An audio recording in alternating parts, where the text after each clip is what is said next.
안녕하세요 여러분, 제로입니다. 오늘은 지난 1월의 블랙저널 기록을 돌아보면서 월간 회고를 해보려고 합니다. 사실 원래 저는 효율성이랑 생산성을 좀 중요하게 생각하는 사람이라서 이 먼슬리 리뷰 페이지는 잘 작성하지 않는 편인데요. 근데 기록을 하면서 느끼는 건데 이게 오히려 효율성이랑 생산성을 버렸을 때 의미 있는 기록이 남는 것 같더라고요. 참 신기하죠? 그래서 오늘은 1월 먼슬리 리뷰 페이지를 작성하면서 이런저런 이야기를 나눠보려고 합니다. 오늘은 영상이 조금 길어질 것 같은데요. 여러분도 영상을 보시면서 함께 먼슬리 리뷰 페이지를 기록해 보시거나 아니면 침대에 누워서 편하게 시청하시면 좋을 것 같아요.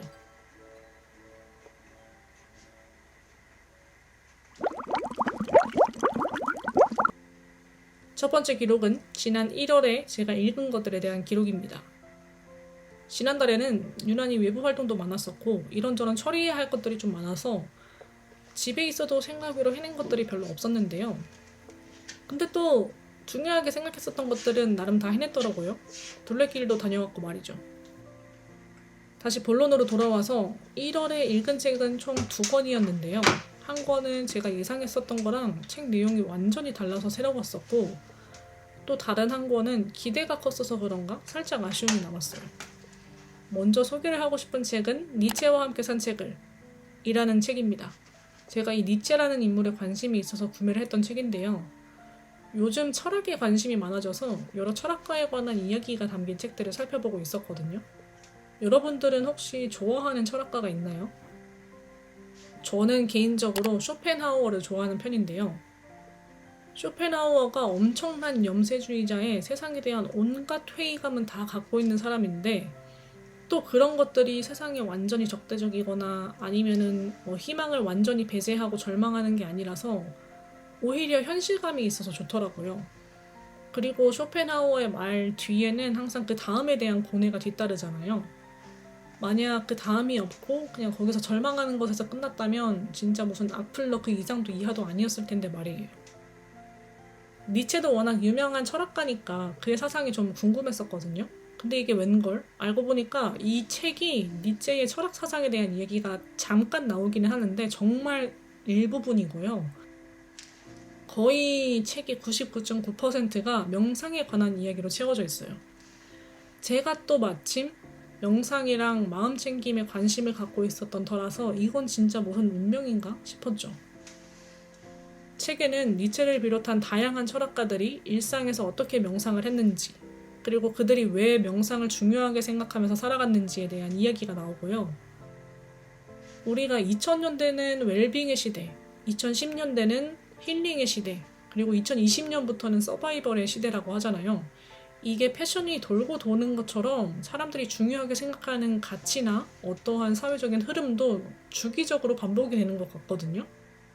최근에 명상이나 차를 마시는 일에 관심을 갖는 사람들이 많아지는 것도 경쟁은 심화되지만 반대로 경제 성장은 둔화가 되고 부를 축적하는 방법은 제한적이지만 또 어떠한 면에서는 다양성을 갖게 되면서 자연스럽게 사람들이 생존을 위한 탐구를 하게 되는 건 아닐까 하고 생각합니다. 왜 그런 말 있잖아요. 돈이 많다고 행복한 건 아니다. 저는 이 말이 정말 맞다고 생각하거든요. 돈이 있으면 물론 많은 행복의 요소들을 쟁취할 수 있겠죠. 불행의 요소에서 탈피를 할 수 있고요. 또 안정감에서 오는 행복감도 있을 거거든요, 분명히. 근데 제가 다른 영상에서도 자주 말했는데 인간은 되게 욕심쟁이란 말이에요. 웬만해서는 자기가 갖고 있는 것에 만족을 하지 못한단 말이죠. 그래서 뭐랄까 자신이 원하는 것을 가지고 난 뒤에 그것에 대해 만족을 하거나 아니면 그 뒤에 찾아오는 회의감 또는 상실감을 잘 느끼지 않고 내가 현재 쥐고 있는 행복을 지켜내기 위해서는 결국 자기랑 대화를 할 줄 알아야 되는 것 같아요.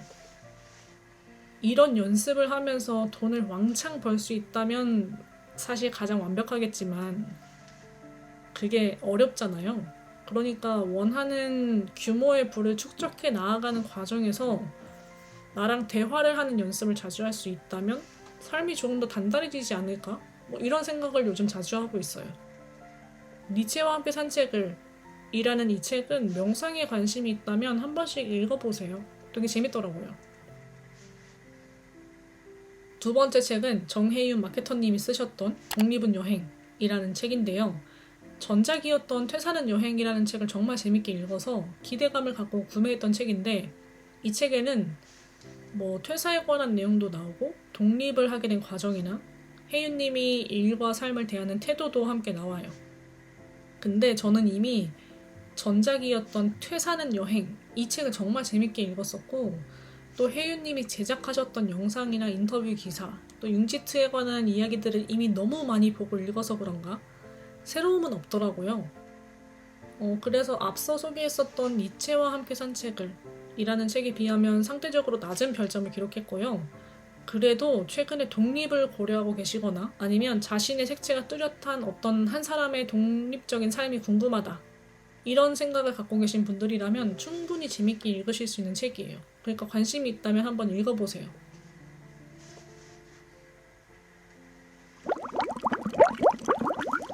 여러분은 1월에 본 영상 중에서 가장 기억에 남는 영상이 있나요? 영화도 좋고 드라마도 좋고 유튜브 영상도 좋아요. 여러분이 지난 1월에 재밌게 본 영상이나 평소에 좋아하는 영상이 있다면 댓글로 알려주세요. 제 채널을 구독하시는 분들이 어떤 취향을 갖고 있는지 궁금하더라고요. 저는 2개의 영상이 가장 기억에 남았는데요. 이게 우연인지 아니면 시청 시간이 압도적으로 많아서 그런 건지는 몰라도 유튜브 영상이더라고요, 둘 다. 첫 번째 영상은 산티아고 순례길 브이로그입니다. 제 인스타그램 계정에 올라오는 게시물을 보셨거나 아니면 유튜브 채널에 올라왔던 새해 블랙 저널 다이어리 셋업하기 영상이나 비전보드 만들기 영상을 보신 분들이라면 아실 텐데요. 제가 2023년 올해 버킷리스트 중에 하나로 제주도 올레길 완주하기랑 서울 둘레길 완주하기를 목표로 하고 있잖아요. 근데 이게 사실 원래는 산티아고 순례길을 완주하고 싶었던 건데, 순례길이 해외이기도 하고 또 그만큼 준비를 해야 되는 것들이 많으니까 살짝 맛보기 정도로 국내의 둘레길을 돌아보는 것도 좋겠다, 이런 마음에 시작된 일이거든요. 작년 중순까지만 해도 코로나 때문에 산티아고 순례길 가시는 분들이 거의 없었던 것 같은데 겨울이 되고 나니까 제법 많이 생겼더라고요. 올해 3월부터는 진짜 엄청 많이 몰릴 것 같아요. 다녀오신 분들이 생기면서 유튜브 영상도 하나둘씩 다시 올라오고 있는 상황인데요. 이게 또 챙겨보는 재미가 쏠쏠합니다. 사람마다 걸으면서 나누는 이야기도 다르고 생각하는 것도 다 달라가지고 에세이 책을 읽는 거랑 비슷한 감정을 느낄 수 있어요. 언제가 될지는 모르겠지만 나도 저 사람들처럼 저 길 위에 있을 수 있으면 좋겠다, 이런 바람을 담아서 보기 시작했던 게 이제는 나름의 힐링의 방법 중에 하나가 된 것 같아요. 두 번째 영상은 빠니보틀님이랑 노홍철님의 여행 영상입니다. 제가 작년 12월까지만 해도 원지의 하루 채널에 올라오는 영상을 정말 많이 봤거든요. 이번에 유퀴즈에도 나오셨잖아요. 그 원진님 특유의 사람을 기분 좋게 하는 분위기가 있는데 그거에 매료가 돼가지고 엄청 자주 보다가 이제는 노홍철님이랑 빠니보틀님의 여행 영상으로 넘어왔어요. 저는 원래도 홍철님을 되게 좋아하는 편인데요. 그분이 가지고 있는 삶의 태도가 너무 탐나지 않아요? 그리고 유독 홍철님이 나오는 영상에 보면 돈이 많으니까 저렇게 살 수 있지, 집안이 좋으니까 걱정 없이 도전할 수 있지, 이런 댓글이 정말 많이 달리는데 두 사람의 여행 영상이 그런 댓글에 대한 일종의 답이 될 수도 있겠다라고 생각했어요. 물론 돈이 많으면 그럴 수 있는 가능성은 높아지겠죠. 근데 다 그렇게 살 수 있는 건 아니잖아요. 특히 홍철님의 긍정적인 마인드가 저는 너무 귀한 재능이라고 생각해요. 5를 주면 95가 돌아온다거나 여행하는 도중에 뜻대로 되지 않고 가끔 사고도 발생하고 날씨가 좋지 않아도 이런 게 다 추억이지 이러면서 한바탕 깨깨거리면서 웃고 또 그런 상황 자체를 마음껏 즐길 수 있는 게 진짜 아무나 못하는 거거든요. 그래서 예전에도 되게 멋있는 사람이라고 생각을 했었고, 어떻게 살아야 잘 사는 걸까 이런 삶의 고민이 좀 깊어지고 난 뒤에는 와, 저 사람 진짜 멋있네, 이런 생각을 정말 많이 했던 것 같아요. 그래서 저는 여전히 홍철님이 매력적이고 또 닮고 싶은 사람이라고 생각합니다. 여러분도 한번 봐보세요. 뉘앙스가 좀 그렇긴 한데 진짜 대단한 사람이라니까요. 1월의 주된 성장은 역시나 블랙저널 다이어리의 한 페이지를 당당하게 차지하고 있는 SNS 성장 기록이 되겠죠. 지난달에도 인스타그램이랑 유튜브 채널을 키우기 위해서 정말 부단히 노력을 했는데요. 대박이 날 정도까지는 아니었지만 그래도 꾸준히 성장하고 있어서 만족하고 있어요. 인스타그램의 경우에는 팔로워 2,000명을 모으는 게 1월의 월간 목표 중에 하나였었는데 정말 감사하게도 목표 달성을 할 수 있었고요. 영상 제작하는 시점을 기준으로는 현재 제 인스타그램 계정 팔로워 수가 2,200명 정도 되었더라고요. 인스타그램에 워낙 대단한 분들이 많으니까 이게 가능할지는 모르겠지만 저는 올해 1만 명의 팔로워를 채우는 게 목표예요.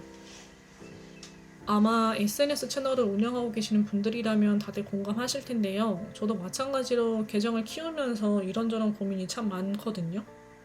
근데 또 생각을 해보면 그냥 나는 내 색이랑 분위기를 잘 유지하면서 포기하지 않고 기록하는 게 답인 것 같더라고요. 블로그나 유튜브에도 인스타그램 해시태그를 이렇게 써야 된다거나 비법이라던가 이런 것들이 계속 올라오기는 하는데 제 이런 색이랑 생각들을 좋아해 주시는 분들도 있지 않겠어요? 유튜브도 차근차근 성장하고 있습니다. 1월에는 3,000명을 모으는 게 목표였는데 아쉽지만 목표 달성에는 실패했고요. 그래도 2,200명이 넘는 분들께서 제 채널을 구독해주고 계시더라고요. 사실 채널을 오픈할 때까지만 해도 1,000명만 모여도 이건 진짜 대박이다 라고 생각했었는데 무려 2,000명이 넘는 분들이 채널을 구독하고 계시니까 이미 대박은 넘은 거죠. 인스타그램이랑 마찬가지로 무서운 속도로 성장하는 분들이 워낙 많으니까 그런 분들에 비하면은 제 채널은 굉장히 작고 귀여운 채널이긴 한데 작고 귀여운 채널의 매력도 있는 거 아니겠어요? 무엇보다도 제 기록이나 생각들이 영상이라는 형태로 차곡차곡 쌓인다는 게 유튜브의 가장 큰 매력인 것 같아요. 지금 이 시점까지 영상을 시청하시는 분들이 몇 분이 계실지는 모르겠지만 여러분 덕분에 저는 실내온도 21도에서도 아주 큰 포근함을 느끼며 살고 있습니다. 다가오는 2월에는 유튜브랑 인스타그램 채널 점검을 한번 할 계획이고요. 마찬가지로 꾸준하게 기록을 남기려고 합니다. 영상 주제를 확장하는 건 어떨까 하는 고민도 하고 있기는 한데 아직 어떤 쪽으로 갈지 확정은 하지 못한 상태예요. 혹시라도 여러분이 보고 싶은 영상이 있으시다면 댓글로 남겨주세요. 앞서 영상 소개할 때 산티아고 순례길에 관심이 많다고 했었는데요. 올해는 동네 산책도 자주 가려고 하고 있고 또 둘레길도 걸으려고 하고 있어요. 물론 집에서 매일 홈트도 하고 있습니다. 확실히 머리를 쓴 만큼 몸을 좀 움직여야 삶의 불안감이 크게 상쇄되는 것 같더라고요. 2023년의 버킷리스트 중에 하나였었던 서울 둘레길 완주하기도 드디어 시작했습니다. 제주도 올레길에 비하면 코스 수가 적어서 금방 돌겠더라고요. 올레길은 코스가 한 20개 정도 되거든요. 근데 서울 둘레길은 8개밖에 안 돼서 주말에 하나씩 돌아도 상반기 안에 끝낼 수 있을 것 같아요. 지난 주말에는 처음으로 1코스 일부를 돌고 왔는데요. 이 1코스가 서울 둘레길에서 유일하게 고급으로 분류된 코스거든요. 걸어보니까 왜 고급인지 알겠더라고요.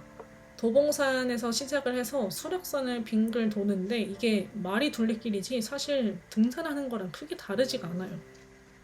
오르막이랑 내리막이 계속 반복이 돼서 둘레길에 관심이 있으신 분들은 그래도 당일 산행을 갔다 온다라고 생각하시고 준비를 좀 잘 하시는 게 좋을 것 같습니다. 그리고 등산 가시는 분들은 많은데 둘레길 도시는 분들이 몇 없으시더라고요. 도심을 끼고 도는 코스기는 해서 둘레길 도는 게 그렇게 위험할 것 같지는 않은데 그래도 올레길에서도 요즘 종종 사건 사고가 발생하잖아요. 그러니까 되도록이면 동행이랑 함께 걸으시는 걸 추천드려요. 홈트도 매일 하고 있습니다. 대단하죠? 하루에 최소 30분씩 운동을 하는 게 목표였는데 1월에는 하루도 안 빠지고 잘 지켜냈고요. 이렇게 말하니까 스스로가 굉장히 기특해지는 순간이네요. 운동이랑 스트레칭을 좀 병행을 하면 좋을 것 같아서 이번에 요가 매트랑 폼롤러도 구매를 했어요. 매트 위에서 요가를 할 건 아니라서 폭신폭신하게 10mm 정도 두께가 되는 요가 매트로 구매를 했는데 아주 만족하고 있습니다. 제가 회사에 들어간 지 얼마 안 됐을 때까지만 해도 선배들이 왜 저렇게 운동을 하지? 이런 생각을 했었거든요. 근데 제가 그 정도 나이가 되고 나니까 깨달은 건데 다들 살기 위해서 하는 거더라고요. 앞서 말했던 것처럼 몸을 움직이면 우울감이 줄어들기도 하고요. 2월에도 둘레길을 부지런히 걸어볼 계획인데요. 최근에 제가 등산 카페에 가입을 해가지고 이것저것 물어보고 있는데 다들 엄청 친절하시더라고요. 여러분 뭐 등산에 관심이 생겼다거나 둘레길을 걸어볼 계획이라거나 장비를 뭘 사야 될지 모르겠다. 아니면은 산행을 하는데 준비물을 뭐 챙겨야 될지 모르겠다. 이러면 카페에 가입해서 그냥 물어보세요. 거기 계시는 굉장히 전문가 그리고 준전문가 분들이 엄청 상세하게 알려주십니다. 게다가 저는 장비를 좀 딱 갖춰놓고 출발하는 걸 좋아하는 편이라서 이제 돈이 들어가야 될 것들이 너무 많이 보여서 고민이기는 한데요. 또 그만큼 구매한 다음에 잘 쓰면 되는 거 아니겠습니까? 그래서 조만간 등산용품을 구경하러 종로 5가에 다녀올 계획이에요. 오늘은 이렇게 블랙저널 기록을 돌아보면서 1월에 월간 회고를 해보았는데요. 먼슬리 리뷰 페이지를 오랜만에 적어서 그런가 이런 방법도 종종 해보면 괜찮겠더라고요. 블랙저널 다이어리 기록을 하시거나 아니면 아날로그 기록을 좋아하시는 분들은 이렇게 월간 회고를 해보시면 좋을 것 같습니다. 자, 오늘 영상은 여기까지입니다. 기록에 도움이 되셨다면 구독과 좋아요 눌러주시고요. 저는 다음 영상으로 또 찾아올게요. 그럼 안녕.